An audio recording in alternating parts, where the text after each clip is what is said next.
Okay, well, hello everyone. I hope you're finding the festival enjoyable and thought-provoking.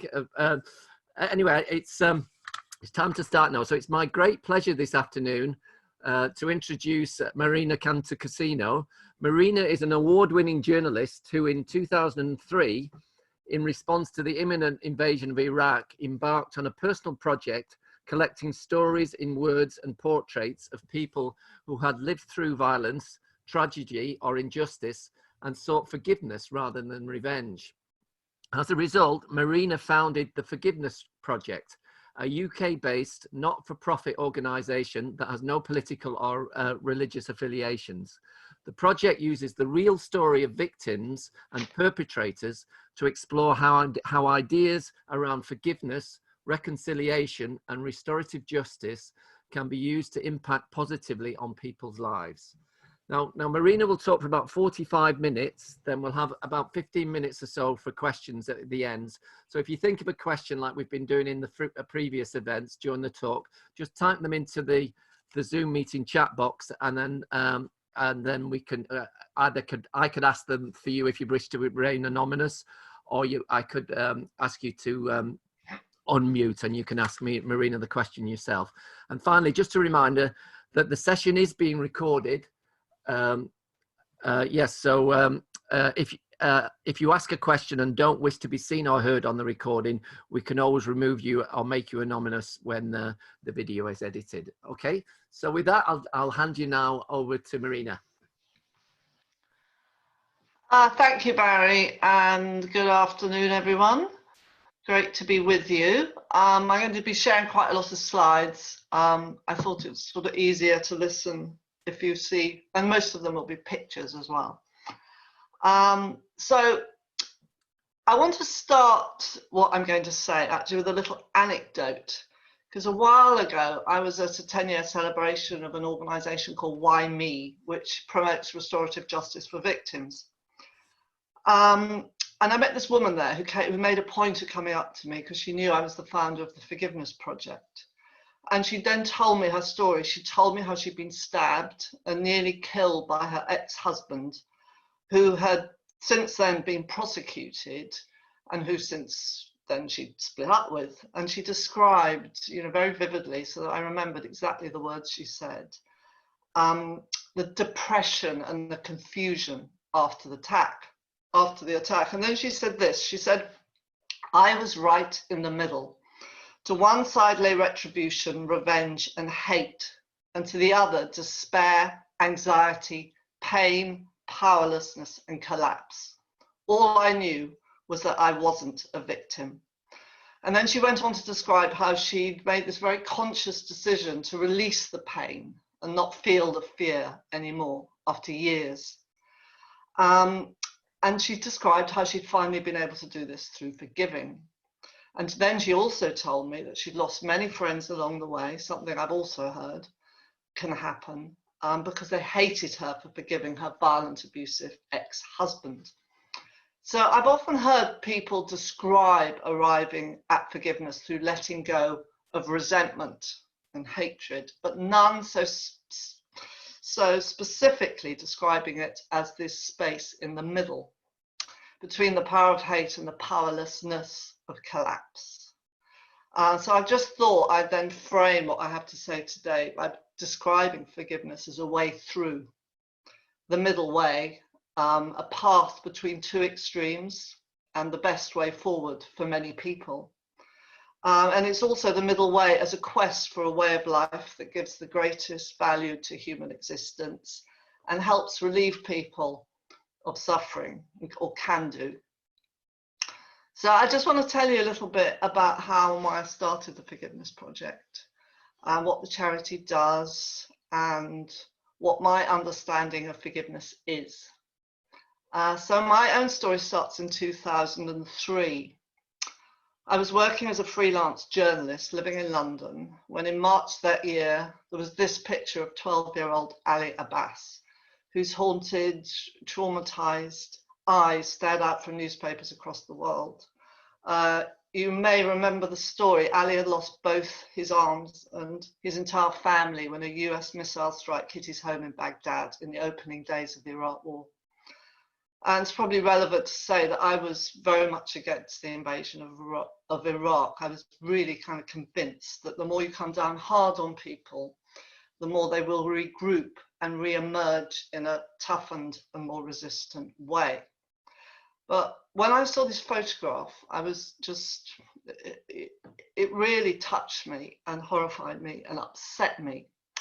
But it also compelled me to search out real stories from around the world, stories of which demonstrated peaceful solutions to conflict, and focused on empathy, compassion, and forgiveness. And it was a private project done in my spare time with a photographer colleague as we traveled for other job assignments.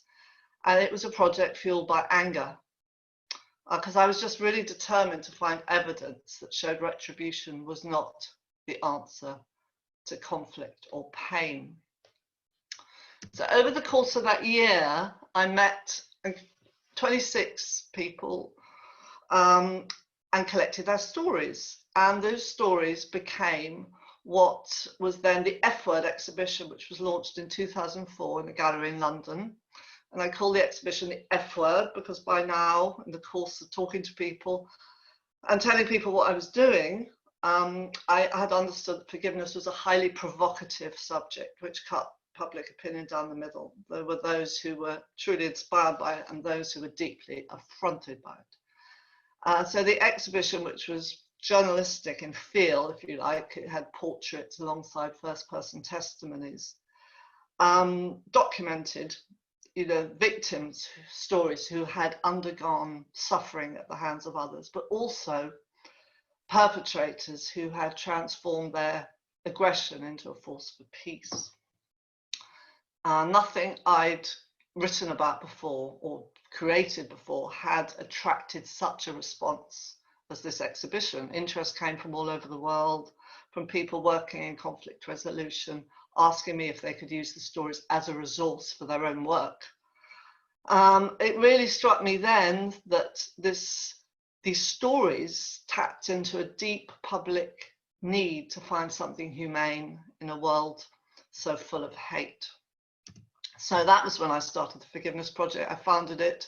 It's a secular organization that collects, curates, and shares real stories of transformation in order to promote tolerance and help build a less divided society. And 16 years on, we've collected many more stories. The F Word exhibition has been to 14 countries, seen by 70,000 people in venues as diverse as a prison in Minneapolis, a shopping centre in Sydney, which is the one in the top left-hand corner, a hospital in England's south coast, many faith and education institutions, the EU in Brussels to commemorate the centenary of the First World War, and in Kenya, which is the bottom left, where we collected further stories from the region to support non-violence in the lead up to their elections. And other than the F Word exhibition, we've created an online educational resource. We hold events like our annual lecture. We try to promote ideas about forgiveness and empathy and compassion through our published books, essays, and papers. And we've also developed a prison program called Restore, which is a group-based story sharing process facilitated by both a victim of crime and an ex-offender. And it models a restorative process. These storytellers, story healers support prisoners to change the narratives of their lives. Now, moving on to talking about forgiveness itself, if you Google images forgiveness, these are the kind of images you receive, what you find, which come up. None exactly work for me, I think, because they seem to present forgiveness as magical, sort of mystical, religious. And of course, forgiveness can be all of those things, but it can also be messy and complicated and gritty and difficult. And I've personally never ever wanted the stories we share to simplify or sanctify forgiveness. And I don't want to express forgiveness as something just for the mentally strong or the morally superior. And I know it must never be prescribed as well, must never be a duty, because if you make it a duty, it becomes this kind of tyranny. So we at the Forgiveness Project, I think, occupy, try to, a much more nuanced space. In a way, it's nothing more than saying to people, consider this. So forgiveness is messy, I think. And one of our storytellers, a former jihadist, said something to me once which really made an impression. He said, the most dangerous thing in life is to believe that truth has just one face. Because I really think there is a kind of danger in certainty, because we never do have the full story. So I prefer to create and work with spaces where people find their own answers. And a good example, I think, is our prison work, where we don't drive the offender's change, but we create opportunities for dialogue by being attentive to their stories and listening actively. And so like this, participants, prisoners, have the freedom to make their own way, and they can find their own answers. And I've often thought that if forgiveness was a colour, for me it would be a kind of grey, because it sits between the two extremes of black and white. And Robbie Damelin, who is one of our storytellers, and her son was killed by a Palestinian sniper because he was in the reserves in the Israeli army.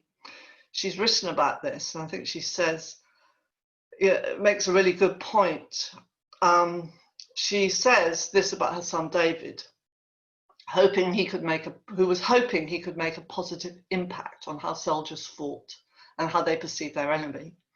And she says, the problem is we look at the world in black and white. Nobody sees the grey. Nobody understands this kid, meaning her son David, who belonged to the peace movement and yet was torn about where his duties lay. So the stories shared by the Forgiveness Project all express the process of forgiveness differently. For some, for instance, it's some. For others, it takes decades. For a few, and it is actually very few, it's immediate. But as I say, for most, it's a long, long process. And for some, it emerges quietly from the depths of their being. For others, it may be prompted by an event or something someone says.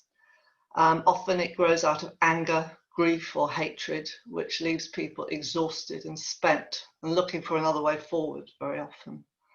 Exactly like the woman I described right at the beginning. Also, I think it's important to say that forgiveness may involve reconciliation, but it doesn't have to.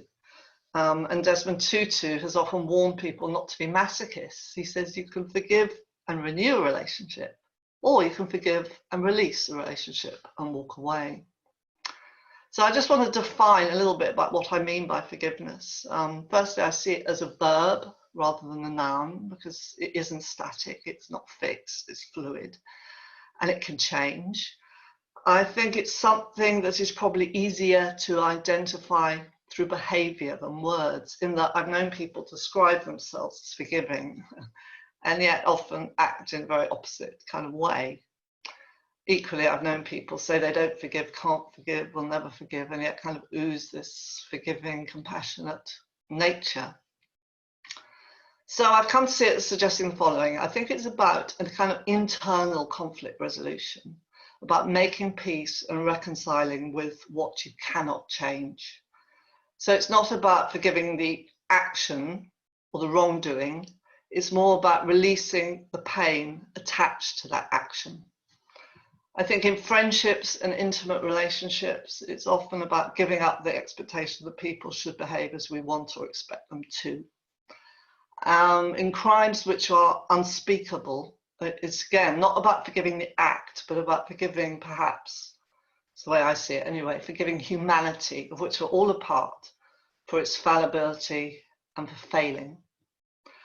And it's about understanding that even those we hate are human beings like us, and therefore perhaps deserving of compassion and empathy. And I think this is difficult, actually, for most people, impossible, when we're talking about people who've done the worst crimes imaginable. It's so much easier, I think, to talk about evil than empathy in these kind of cases. But I much prefer to confine that unflinching moral absolute to the rubbish heap and really grapple with empathy in this case. The American poet Longfellow said, if we could read the secret history of our enemies, we would find in each person's life sorrow and suffering enough to disarm all humanity. And my favorite description of forgiveness is more of a description than a definition. Forgiveness is the fragrance that the violet sheds on the heel that has crushed it. And I like this because it really shows that pain is the great motivator to forgive, that it's messy, but that it has this sort of potentially healing balm and, you know, is therefore transformative.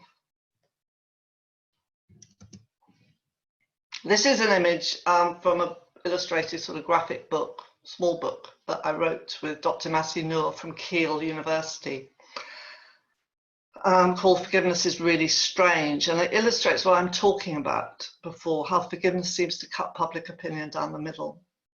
Because there are those who believe the act of forgiving simply rewards bad behavior and is therefore damaging. And there are those who believe it's the only thing that can help people move on from pain. And interestingly, even among those who believe in the healing nature of forgiving, it's really contested territory. With people taking two quite distinct and different positions. So for one side, if you like, there are those who believe forgiveness is a contractual relationship between the self and the other, and that something has to be earned and deserved. And it can only be, forgiveness can only be granted following apology or making amends. No forgiveness without justice, if you like. And then there are others who believe forgiveness is an act of self-healing and has nothing to do with the perpetrator, because if your peace of mind depends on apology or justice or remorse, which may never be possible, never be forthcoming, you are simply putting the power back into the wrong hands. So an example of this, and another of our storytellers, is Eva Kor, the late Eva Kor, I should say, survivor of Auschwitz, who tried always to explain to her critics that she had finally come to forgive the Nazis, as she said, not because they deserve it, but because I deserve it. So for her, forgiveness was this act of self-compassion, really, freeing her from this burden of hate that she'd carried for so long. I find it useful to think about, you know, what's one's response to being hurt. I tend to see forgiveness as, because I've heard all the evidence from many people, that it is an effective way of reducing pain. So in a way, a pain management strategy. It can mend broken hearts and it can repair broken communities. And indeed, multiple research studies show that having a forgiving personality is beneficial for your mental and physical health. And one very rigorous study even showed that it could extend your life by a number of years. So just considering how we do tend to respond when we've been badly hurt or traumatized or just harmed. One way is you can stay silent. You can protect yourself, and that's very useful for a while. But I think in the end, silence tends probably to just defend the abuser and disempower the one who's been harmed. Maya Angelou said, "There is no greater agony than bearing an untold story inside you." And I was interested reading about the singer Duffy recently, who came out about years ago being drugged and raped. And she explained one of her reasons for finding the strength finally to speak out. She said, "In hiding, in not talking, I was allowing the rape to become a companion." Another way that people deal with being hurt is to self-medicate with drugs, alcohol, self-harm, or whatever that might be. Or we can take conscious revenge on the harmer, if that's possible, and usually it isn't. Or you can find yourself retaliating by unconsciously taking it out on your friends, colleagues, or loved ones. So the legacy of trauma, I think, is damaged emotions. Or, and this is another response to being really hurt and being pain, is this path of empathy and compassion and forgiveness. And by forgiveness, I mean not being captured in your own victimhood and hurt, and not being defined by what happened or the person that hurt you. And this is what many of our Forgiveness Project storytellers consider the most creative response to pain, because it frees you from intrusive thoughts and puts an end to revenge fantasies or enduring self-pity. It basically seems to be able to change the narrative. After all, the healing process is, in a way, moving from a narration of an offense as hurt feelings into the narration of offense as something of significance, meaning making. But I also want to make the point here that there are times when forgiveness may not be a helpful response. For example, right in the middle of heated conflict, whether between nations or families, because at these times people are just entirely focused on survival or on winning. So there is really a need always, I think, for rage, resentment and grief, nearly always. So I want to turn now to why I chose to explore this subject through storytelling. My interest in story goes back to my career as a print journalism. I knew that true stories allowed the reader to become invested in someone else's life and feel empathy. And this picture, by the way, was drawn by a female prisoner in our Restore Prison program. And it says, around the image, it says, there's two sides to every story, so never judge a book by its cover. I think it beautifully sums up the middle way of forgiveness, because we so often see people as good or bad, issues as black or white, actions as right or wrong. Stories spark conversations, and they can ultimately create understanding between people and groups. I think facts tend to fade, whereas stories stick, and they awaken the imagination, and they can really reach across rifts of like gender, race, creed, even rifts of enemies. So being exposed to stories from people who we might otherwise dismiss or not be interested in, or feel are different from us, or who we dislike, is challenging, but it really helps build a connection with people and encourages greater tolerance. And I've always loved this quote by the German poet Rilke, who described how later in his life, he said, "I live my life in widening circles that reach out across the world." So storytelling can be a very useful tool when reconciling hostile communities, because it allows people from opposite sides to understand that pain is the same wherever you are. The pain of losing a child, for instance, is a universal pain. And it was this realization that gave birth to the Israeli-Palestinian organization Parents Circle, which Robbie Damelin is a big part of, who I quoted before. But since stories are so powerful, it's really important to remember that they can harm just as much as they can heal. They can fan the flames of prejudice, and they can normalize hate. And I think especially in our digital age, where the internet seems to have turbocharged abuse. A year before the 20th anniversary of the Rwandan genocide, I was at the Kigali Memorial Museum in Rwanda.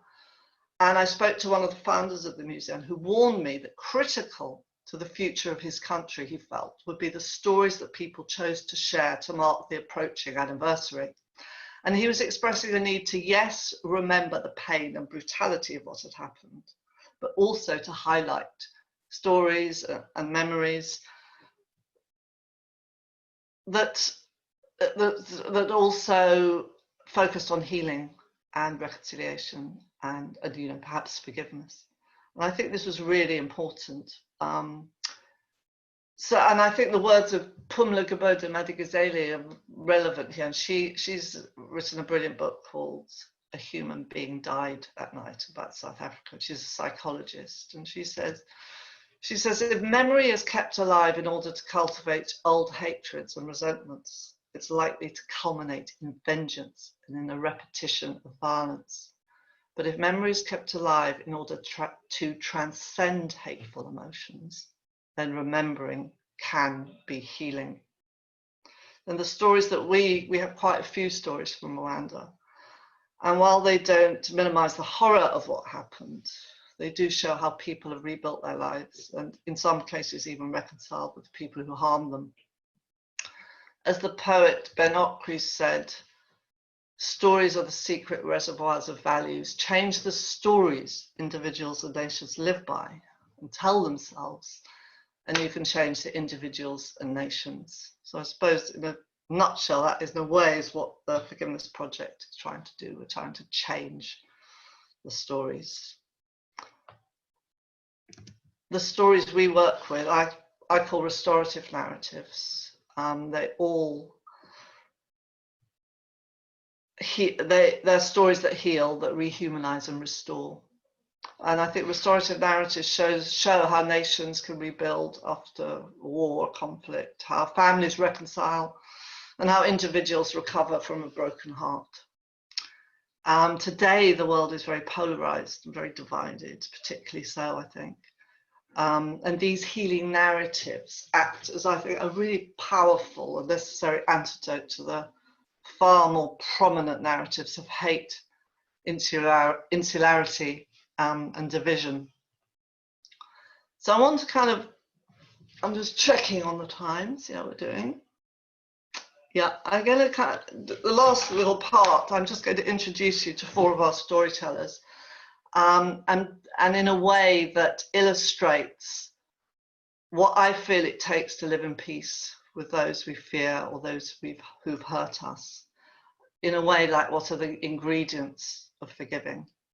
What does it take to restore relationships? And if that's impossible, to reconcile with our own unresolved pain, what does it take to forgive?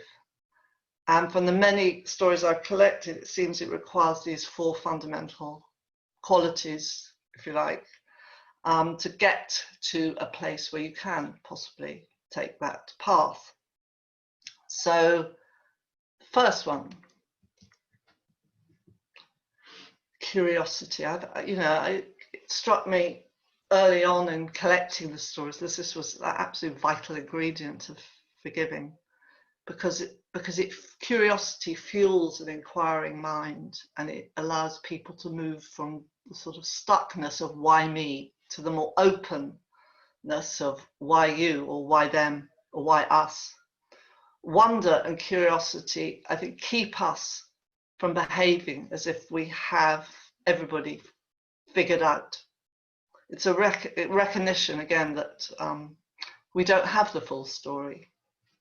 So to illustrate this point, I'm going to introduce you to Carsten Mathiesen, who's from Denmark. And his story is that when he was much younger, his wife announced that she was leaving him for another man, and it came as a complete blow and shock. Sorrow soon turned to anger, and Carsten was consumed by intense revenge fantasies. And then he told me how he would ring and shout down the phone at his rival, who was called Torben. And Torben was always silent down the other end, but he'd scream down the phone at him, threatening violence. He was like tormented and obsessed. And then something changed when his daughter, young daughter, told him that Torben was actually a very interesting man. And she was obviously hurt by the feud that had been created. And so he wanted to mend his family, and he was also curious to know who was this Torben. And he took the brave, courageous step of again calling his rival, his enemy, and actually this time not screaming abuse, saying, "I think we need to meet." And they did meet in a cafe in Copenhagen. And he says, "When I saw this man come through the door, I found him handsome and friendly. He had a gypsy-like appearance, which I liked. I knew from that moment on that we would become friends. And they did.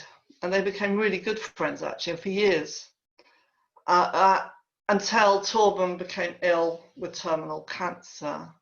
And talking of the time when Carsten used to visit him in the hospice, the last days of Torben's life, Carsten said to me, he said, when Torben went out of my world, I cried the way I did when he came into it. So having curiosity means you develop an open mind, which leads to having a broader perspective and a sort of greater worldview. Forgivers are flexible, far-reaching thinkers who seek to understand others. And so they're not black and white people, grey people perhaps. Yeah. Grey has connotations, I know, but I love the colour grey. Ah, I hadn't realised that Jill Hicks would be all in grey. There she is. So Jill Hicks, another of our storytellers, was catapulted into developing a new way of seeing things when she found herself on July the 7th, 2005, on a tube in London, standing next to one of the suicide bombers. As a result, she lost both her legs in the attack. And since then, she has become what she described as a reluctant peace activist. Reluctant in the sense that she never chose or wanted to be in this position. But she describes how in the pitch black of the bomb carriage, she made a vow that if she survived, she would honor life by trying to live without hatred. It was a pledge, she says, that this violence ends with me. In other words, that she wouldn't continue on this cycle of revenge, but rather become part of the solution to end it. Her drive has always been to understand. And even though she says she'll never be able to make sense of why a young man she didn't even know hated her so much that he wanted to kill her, still, she says, what has happened has given her a gift of a more humane and more inclusive perspective to understand the other. She said, I could never have imagined that a 19-year-old suicide bomber would actually teach me a valuable lesson. He taught me to never to presume anything about anyone you don't know. So this broadening perspective, so that you can see how it can lead to a rehumanizing attitude, rehumanizing of the other, as opposed to a demonizing. This is what happened with Jill. Empathy. So if curiosity leads to understanding, it's all still quite head-based, then understanding, I think, leads to empathy and compassion, which is heartfelt. Empathy requires you to stand in the shoes of someone else, no matter how dirty or ill-fitting those shoes may be. And it's often a moment of empathy that shifts the narrative away from one of hate and resentment. My example for this is Grace Idowu, and Grace lives in London and she's done some of our prison work. In 2008, that's her husband standing behind, by the way. In 2008, her adored 14-year-old middle son, David, was murdered in a random attack by an older boy from another school. The killer was called Elijah. He was charged with murder, sentenced, and imprisoned. And for a long time, Grace felt absolutely nothing, numbness, but also out of the numbness came a rage and crippling despair. But eventually, exhausted and overwhelmed by grief, she decided she had to reach out to Elijah to ask why. Why had he attacked her son? So a restorative justice meeting, was arranged in prison where Elijah was serving his sentence. And down Grace went near Bristol. She was from London to meet him, and she was very nervous. And when she arrived in the prison, she was told that Elijah had been crying all night and the meeting had very nearly been called off. But there he was in the room, slumped over, not able to look her in the eye. The prison chaplain and the prison officer were there too. And somewhere into the conversation, she asked Elijah why he had killed her son. And he said that he'd done it because David was from a rival school and because he happened to have a knife in his pocket that day. And when Grace heard this, she said to me how she'd broken down and, you know, completely collapsed, fallen on the floor, cried in front of people. For the first time in her life, she cried in front of strangers. And then she told me what happened next. She said, when I recovered myself, I told Elijah, I'm not crying for David, I'm crying for you. What have you done with your life? So I think this is a true moment of empathy, not planned. And it came and it led to Grace and her family being finally able to put meaning back into their lives. Grace asked Elijah to write to our other two sons explaining what had happened and expressing his remorse in order to help them break the cycle of hate and revenge, which is what he did. Letting go of resentment and hatred. This is key to forgiving. It may mean giving up your hard-won sense of power, including the power of being morally superior. It often means giving up the payoffs that go with being in the victim position. An example, Bassam Aramin. Bassam's story shows all the qualities, in fact, of all these four qualities of curiosity, perspective taking, empathy, and letting go of hatred.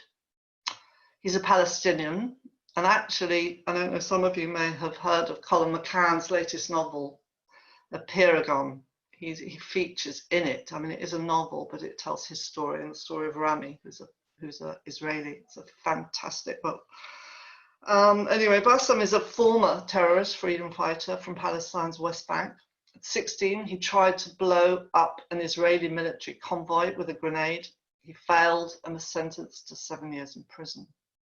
And there he was shown a film about the Holocaust. Until then, he thought the Holocaust was mostly a myth, but he kind of wanted to watch it because he thought he'd enjoy seeing Jews be killed. However, when he saw this, what happened, he sort of broke down crying. He was overwhelmed. It was, he said, the first time he felt empathy for his oppressors. And it was the start of a journey. It was the start of a friendship with one of the guards. And after prison, Bassam did a lot of changing in prison. When he was released, he started, from his experience, he became a co-founder of a group called Combatants for Peace, an organization where former fighters on both sides of the divide work together to find common ground.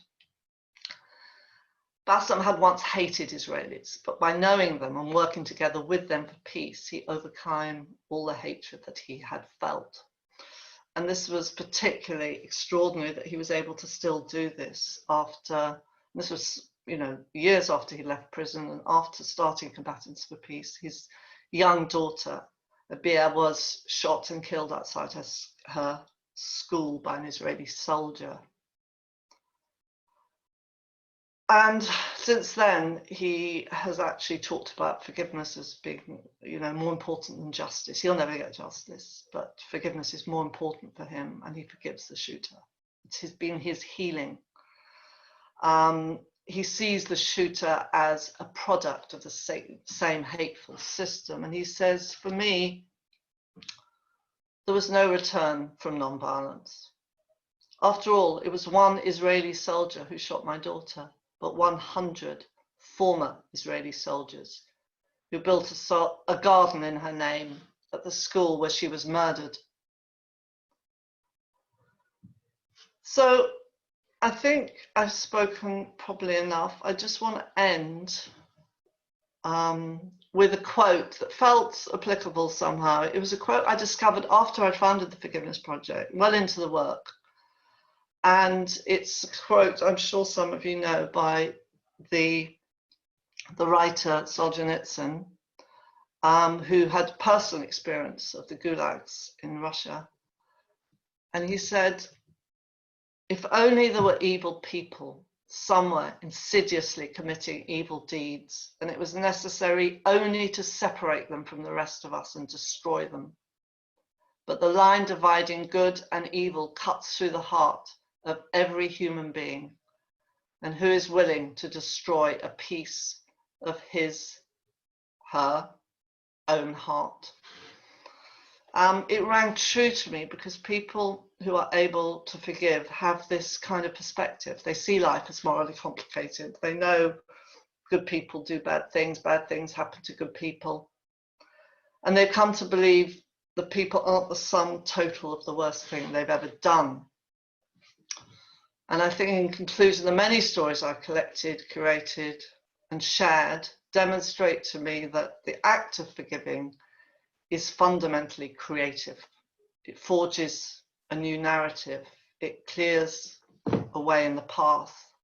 It enables people to turn the page because it can have this transformative ability to release you from pain and trauma, and it can awaken new possibilities and new hopes.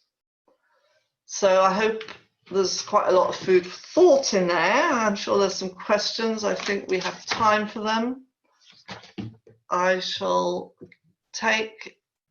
just leave that up for a minute if anyone wants any of my social media handles, and then I'll take that down. And Barry, I'll hand over to you now. Okay, well, thank you very much for that very moving and powerful talk there, Marina. So, so someone's asked me to ask you this question anonymously. So, without this needing to be a form of therapy for me, I'm interested to know your take on forgiveness in two situations. One, I was stabbed in an unprovoked attack many years ago. After 2 weeks, I started the process of forgiveness in order that anger and negative consequences of that anger would not consume me. This was a relatively quick process. And then two, the mother of my children, who I have also managed to give and have a good relationship with now, refused to give 50-50 access to our children after our split. It took a lot more work to forgive this perceived ongoing wrong against the children and me. Yeah, I mean, I suppose my comment to that is that I have found and I have heard, this is personal experience and from what I've heard from other people, that it somehow seems to be harder sometimes to forgive, in a way, the smaller wrongs of loved ones to the greater wrongs of strangers. And I suppose it's kind of obvious in the sense that those we care for and those we have been in relationship with are going to hurt us the deepest and take the longest to forgive. I never think there is a compulsion to forgive, but people seem to want to do it because it frees you up and it makes your thoughts less obsessed with the harm that's been done. And I think that's why people do it. So all I would say is, yeah, it takes time and good luck. Okay. Brendan McCann, you've got a question for Marina. Would you like to unmute and ask her the question? Hello, Marina. Thank you very much. It's a wonderful talk. I was interested to hear your thoughts about self-forgiveness and how maybe you're so involved with your own story sometimes, forgiving yourself for past wrongdoings, maybe things that you've never discussed with anyone in the past. Have you any thoughts on that, how to go about a process like that? I once interviewed a woman in America whose story was about her son, who'd left his wife, and she'd been so upset by this that she hadn't let him back into her house. She'd cold-shouldered him completely. And as a result, his life had spiraled, and he'd then done something worse and ended up on death row and died. And she'd seen this happen. And she sat on the bed in this hotel room where I was staying, and she collapsed telling me the story. And no one had ever collapsed telling me that story before. She was broken, totally broken. And at that point, I thought self-forgiveness is the hardest thing of all, because because she'd reconciled with all the other harms in her life, and she'd had a lot done to her, that what she could never forgive herself. So I think I always see self-forgiveness as self-compassion, really, and I think we need to have it for ourselves in order to have it for others. I've no answers. You know, we're all, I'm sure many of us, doing internal work, you know, work that goes deep, that can help with it. But I suppose my main comment is that it's hard and it's difficult and it's important. Okay, another anonymous question. Oh, sorry, Brandon. Can you comment on the following? Empathy makes one co-suffer, but disables the person to help the person they are empathetic to. Compassion may be more progressive, question mark. Can you just read that again, please, Barry? Yeah. Empathy makes one Co-suffer, but co-suffer. Co-suffer, co-suffer, but disables the person to help the person they are empathetic to. Compassion may be more progressive, question mark.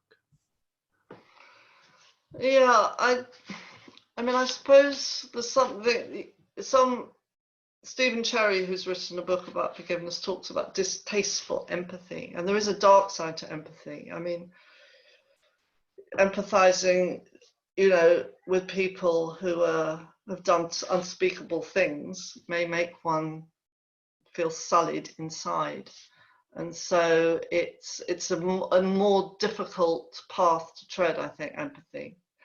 And I see compassion as broader and less invested.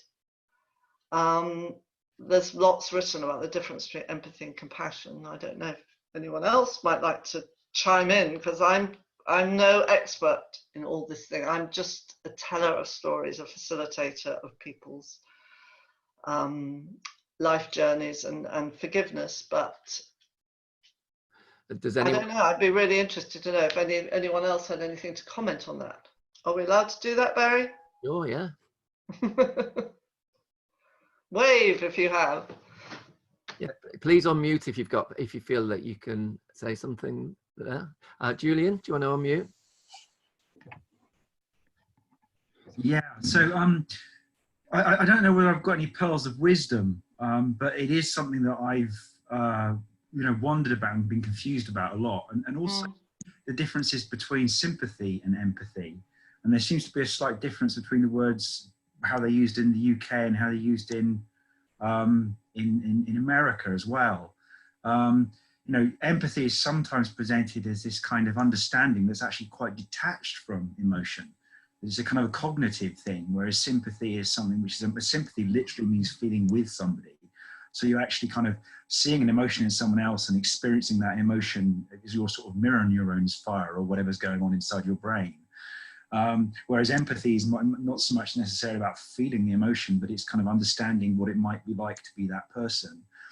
But I'm not really sure that you can actually separate out the emotion. You know, this is again something that comes to the heart of the middle way, I think, in terms of, you know, what does meaning mean? What's meaning and belief? And actually there's not a strict dividing line between cognition in a kind of purely rational, logical, dry sense and emotion in the embodied, felt sense. So yeah, I'm not sure I can offer anything to help other than just recognize that it's a, you know, way that people actually use the words is really complicated. And maybe that's part of what might lie at the heart of finding a way through it, is working out what the words mean to you as an individual and what they mean to the person you're talking to. Because I think it can quite vary from one person to another, the language. Yeah, thank you very much. Yeah, I've got something just briefly. I'm in Al-Anon, or my brother was an alcoholic, my mother was an alcoholic. But in Al-Anon, which is the family and friends of an alcoholic, we don't try and sort them out. We otherwise we can get caught up in the codependency. The idea is to let them really heal themselves or find themselves. Anyway, that's to do with alcoholism. You have to step out of the codependence relationship to, you know, the alcoholic. That's another aspect of it anyway. Thank you. Yeah, I just have one reflection there on the contextual aspect of sympathy and empathy. That I was a Samaritan for many years, and we were encouraged to actually avoid sympathy in the sense that we were given the analogy that if you know, when someone picks up the phone, imagine they're on a cliff face and they're on a ledge just below you. If you sympathize with them and say, oh yeah, that happened to my brother too, or whatever, you get down onto the ledge with them and you're both stuck down there in a sense. Whereas if you empathize, then you actually try and put yourself in their position, but you're actually more like reaching down with your hand, as opposed to both being down on the ledge. Obviously, you know, both those empathy and sympathy are useful in certain situations, but in that situation where, as a Samaritan, what the danger was, if you sympathize, then the conversation would start to become about you rather than the caller. Anyway, I just thought I'd share that with you.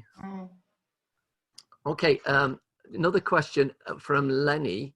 Would you like to unmute, Lenny, and ask your question?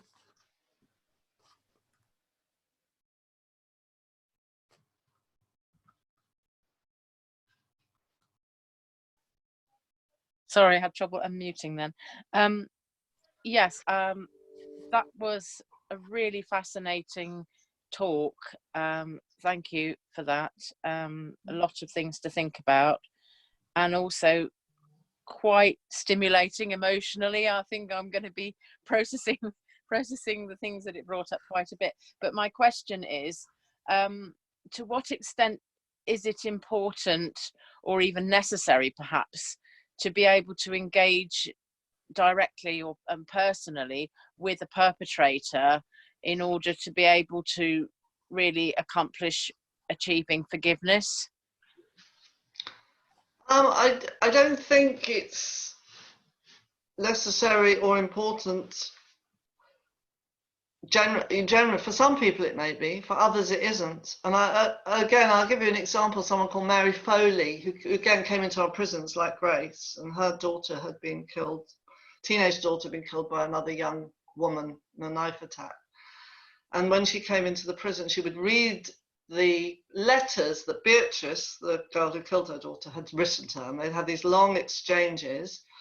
And this was very important. And she always spoke about how one day she would like to meet Beatrice. And actually, the opportunity came 2 or 3 years later to meet Beatrice. And I was part of trying to, it all happened in quite a strange way through another charity who'd been working in a prison with this Beatrice, who contacted me saying, Beatrice is ready to meet Mary. Could you help? So I rang Mary, and she was completely taken aback by this news. And she said, I have to think about it. And she didn't call me back. And so I left a few weeks ago, and then I called her back. And it turned out that she always felt that this was going to be the final piece that would really be what she wanted for the final sort of healing that she'd been on this long journey with. She said, you know what? I don't want to meet her. I can't meet her. I'm not ready. I don't think I ever want to meet her, she said. And that was fine. So I think everybody is different. And I don't think you need, as I was trying to say before with this, like, some people cannot forgive without justice or without apology or without remorse or whatever it is. And other people just need to do whatever it takes to see the person who's hurt them as human like them, and to let go of the hate and to forgive in a different way. So there are no rules. Okay. Thank you. Question now from Sandra. Would you like to unmute and ask your question, Sandra? Can I just introduce Sandra as our prison program restore manager? Hello, Sandra. Hello, Marina. Lovely to see you. It was really a comment on about the difference between compassion and empathy. And I was thinking that actually, I think we don't talk about interactional empathy. So the empathy often lies with tell the story and someone will empathize with you. Well, actually, a lot of people don't necessarily, but it's the interaction of empathy in a space with another, the dialogue that takes place, that I think then you find this connection. And I think compassion is the same. We are walking alongside another's suffering. And I think this is where maybe it converges together, empathy and compassion, because it's the interaction of empathy that is taking place between the other. There's this space between, and then you're not alone, because the greatest thing that everybody really that shifts us is this feeling that we're not alone. And I think that's what we see in the prison. For some men or women, they don't necessarily connect straight with the story, but when the interaction between one another of the person who shared the story takes place and it starts to evolve, there you have a really powerful connection to realize you're not alone, that there is this real joining together. And I was just wanting to offer that as an option of how compassion and empathy can come together. Actually, they're very similar. Yeah, thank you. Okay, are there any more questions? If you'd like to ask one, please just unmute and just ask Marina.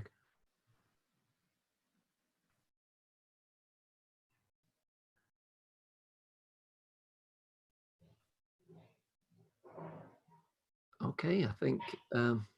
Yes. Oh, yeah. Okay, just one that just popped up for me, and it's it's more about self empathy, self forgiveness, self. I'm talking about myself, and I know. Yeah. Anyway, I'm not sure if you wanted to say how this process works with self. I know it's probably the same, but perhaps you can just say something about that. Well, I find it quite hard talking about self-forgiveness because I think it is kind of different in a way, because it all boils down to self-compassion and self-awareness. And I think being kind to yourself, and it takes time. So I mean, there are similarities.